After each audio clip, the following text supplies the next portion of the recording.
Shalom, Kahalo, Yahabashim, Yahweh Bahashim, Kakodash. Double honors to the elder apostles and elder bishops of GMS, including the elders that came before them that taught us His truth. And shalom and salutations to all the brothers out pushing the word in truth and in sincerity, the hopeful elect tabernacle of David. On the brother Yahshua, I'm back with the WW3 Daily update.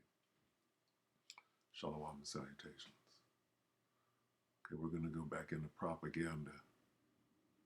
Matthew 24 and 6. Ye shall hear of wars and rumors of war. Okay, rumors of war. See that you be troubled. See that you be not troubled, for all these things must come to pass, but the end is not yet. Okay. We do this regularly when we go into the different versions, and this one says rumors of war. This one says threats of wars. This one says reports of war. This one says news of battles far away. So we got news,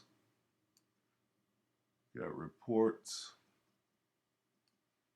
we got threats, and rumors. Propaganda. Okay?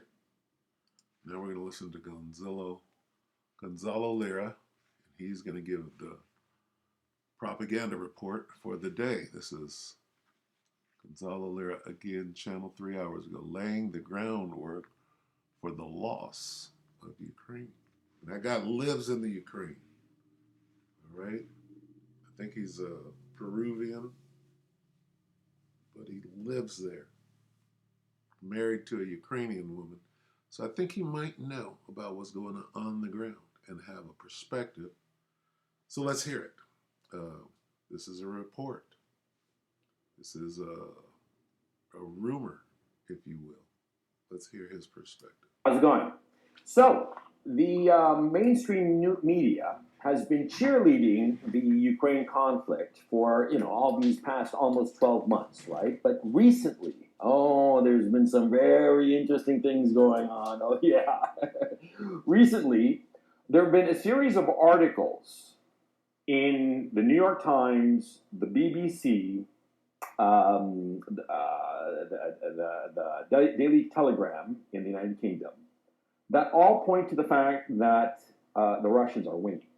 The Russians are winning in spectacular fashion and in an inevitable fashion. And these newspapers, these outlets, they're starting to say that this is an attritional war, as has been obvious since at least the summer, and that the Russians, just by virtue of having a bigger population and a bigger industry that is untouched by conflict and more weapons, they're going to win eventually. So what does this mean? This means that basically the mainstream media is laying the groundwork so that the public will understand why the Ukraine conflict has been lost. That's what's going on. See, the mainstream media is a propaganda outlet for the governments of the West because, and it's been an ongoing process now, social media essentially stole away the ad revenue of mainstream media, television and print. And because what happened was that social media like Facebook and Google and all the rest of it, and Twitter and so forth, would take the content and put it on their platforms and show their own ads. And that revenue didn't go back to the mainstream media that had spent the money to make those pieces of content, right?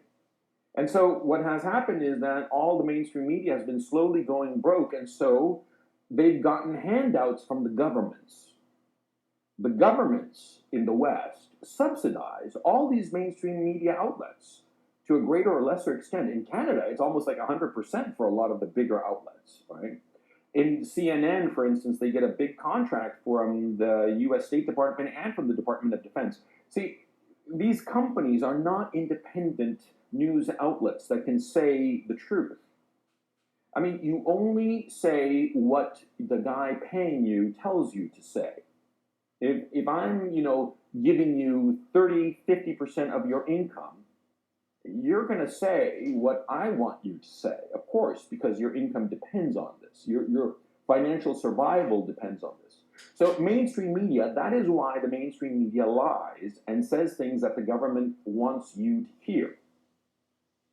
Now, when these articles start appearing, what's going on is that the Western governments are slowly laying the groundwork so that people understand or come to the realization that the war in Ukraine is lost. Something that alt media, such as myself and the usual suspects that you all know, we could have told you ages ago, because we all know what the reality on the ground is. We've been reporting the reality on the ground. And of course, from that reality, we've been able to easily extrapolate what will eventually happen, which is, of course, the complete victory of the Russians in the Ukraine conflict.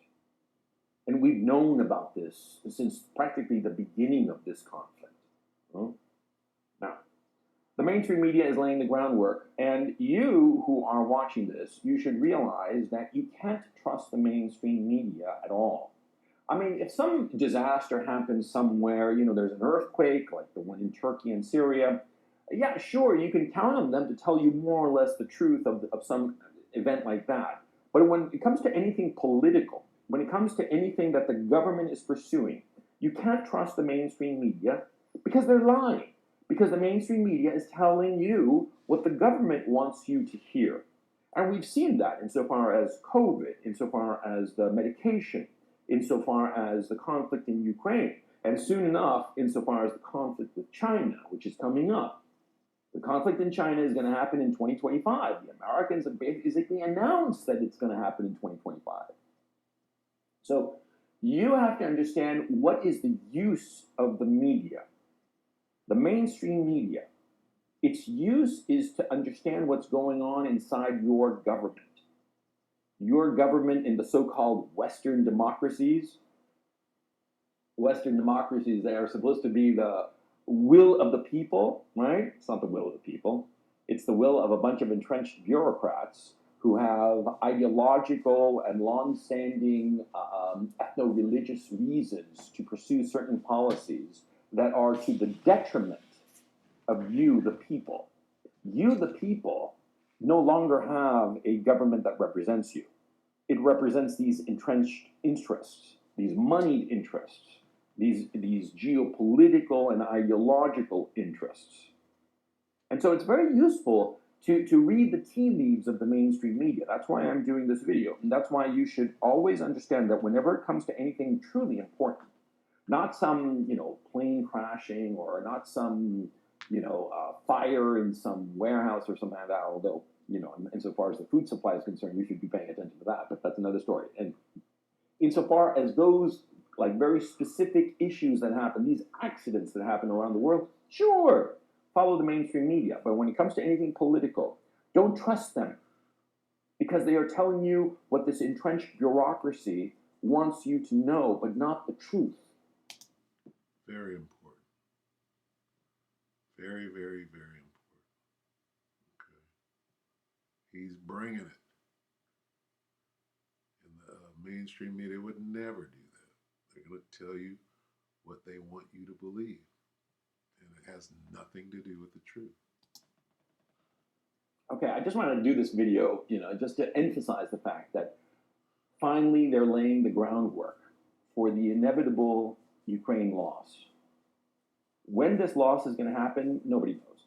Will the conflict in Ukraine endure past the end of 2023? I'd be incredibly surprised the way things are going. Because, to go back to the actual conflict, to the nitty-gritty of it. See, everybody has been saying that the Russians are going to stage this big offensive, and everybody's thinking it's going to be like this big arrow, blitzkrieg kind of offensive. But as the days pass, I'm noticing something interesting. It's not so much that there has been, the preparations for a big arrow offensives coming out of the north of Ukraine or the east of Ukraine or the south of Ukraine, but rather the volume of this attritional conflict has been turned up by the Russians. And it seems to me that when we talk about the Russian offensive, it's not really an offensive like all of a sudden, like landing at Normandy kind of offensive. It seems that they're simply turning up the volume. They're doing the same thing that they've been doing since at least the summer, of just grinding down in the south and the east of Ukraine, but they're just ramping it up. A couple of months ago, the Russians were lobbing 20,000 shells a day of artillery fire all along the front, and now it's up to 60,000, turning up the volume. There are more areas of attack all along the front, but the same kind of attritional attack, of slowly grinding down. Bakhmut is about to be operationally encircled, and this is going to be a huge political blow because the Zelensky regime bet the ranch on Bakhmut.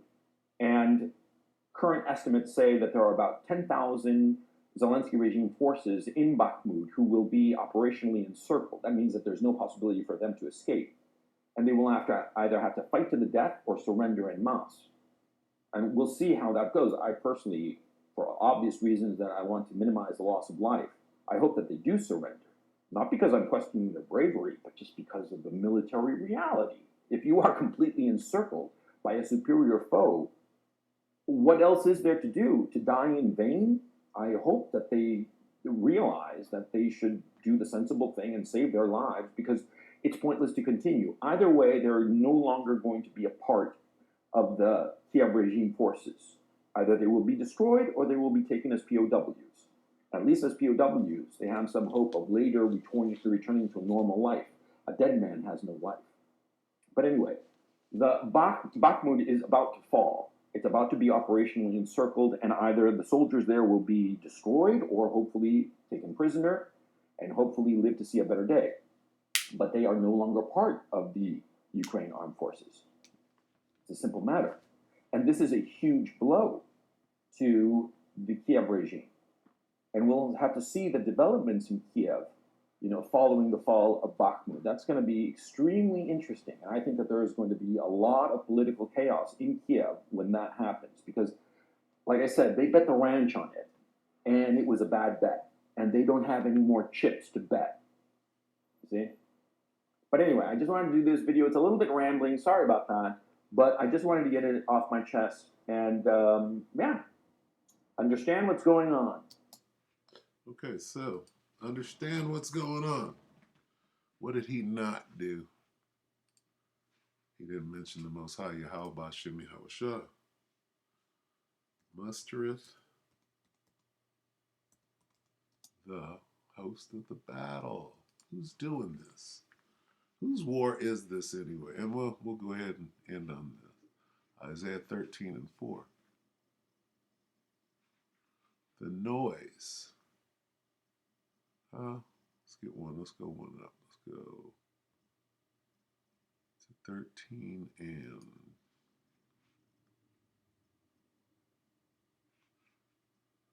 3.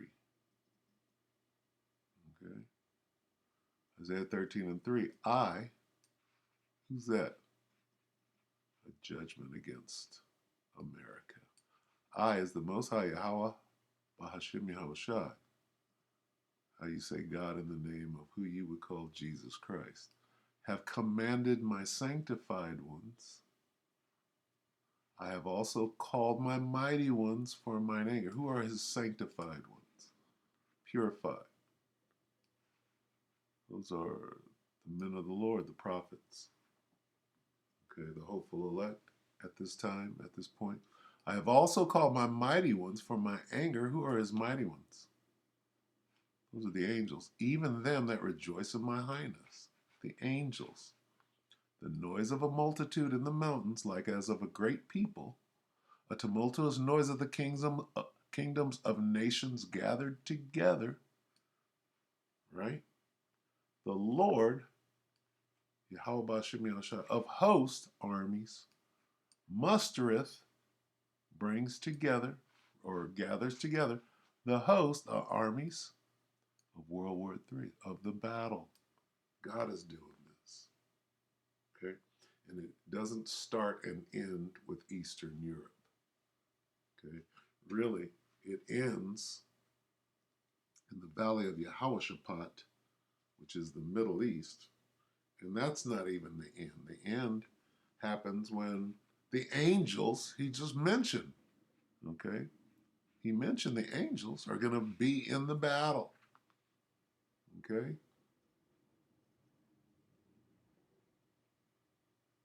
His mighty ones. Let's get Joel real quick. We'll end it. Joel 3. And what? Right here.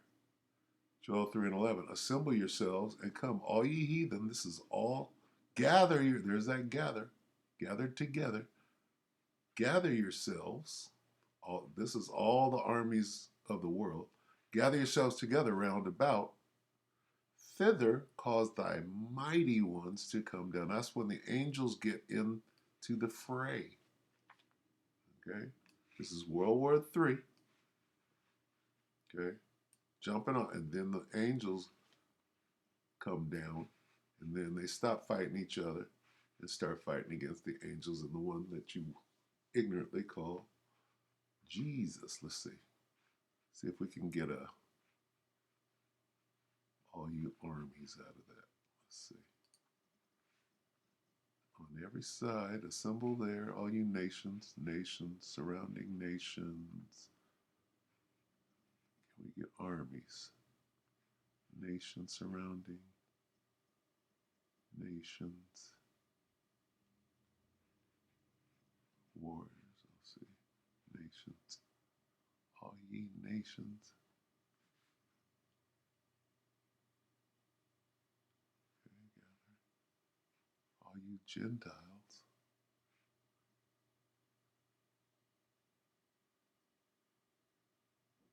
Nations. Nations. Okay. Now we have to go here. Okay. Let's go back. And here it says, I will also gather all nations. But here tells you who those nations are. I will gather the armies of the world. The armies of the nations of the world. Not just the nations. Okay?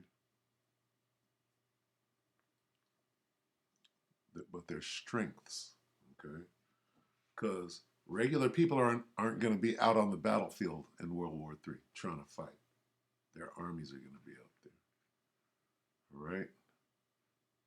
So, who's doing this? I, the Most High, will gather the armies of the world. Where else does it say that? Well, we just left it. Okay? What was it? Isaiah.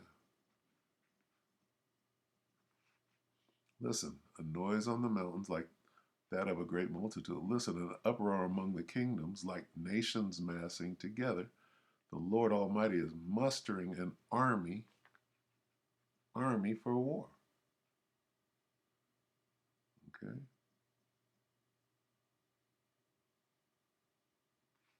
The Lord of heaven's armies has called together this army. Who is heaven's armies? The Lord is Yahweh Hashem Yahushua. Who are his armies? The angels. This is a whole different army. This army, this is the armies of the world being gathered together.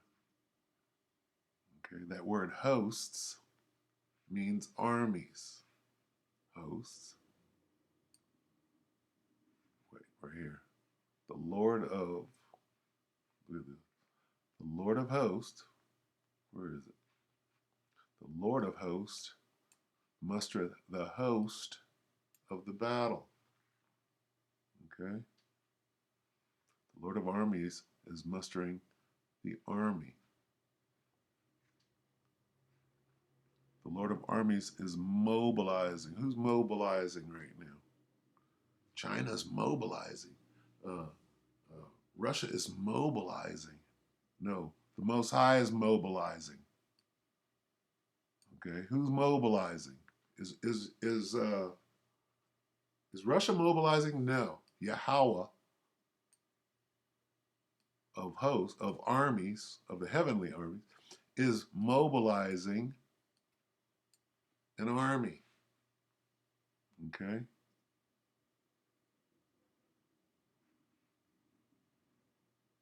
The Lord all-powerful, is bringing together an army for battle.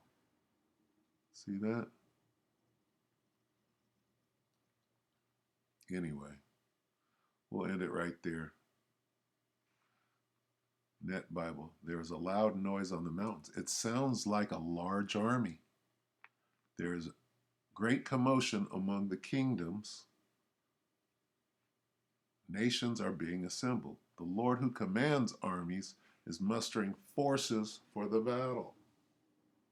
Okay? Armies, armies, armies. Where is that? It sounds like a large army. Okay? Doesn't say army, right? Listen, a tumult on the mountains as of a great multitude. Like a large army. It sounds like a large army. See? Army, armies, armies. Armies, armies, armies. All right, so with that, we hope the elect will edify. We'll end it right there. You brothers and few sisters, with that, shalom.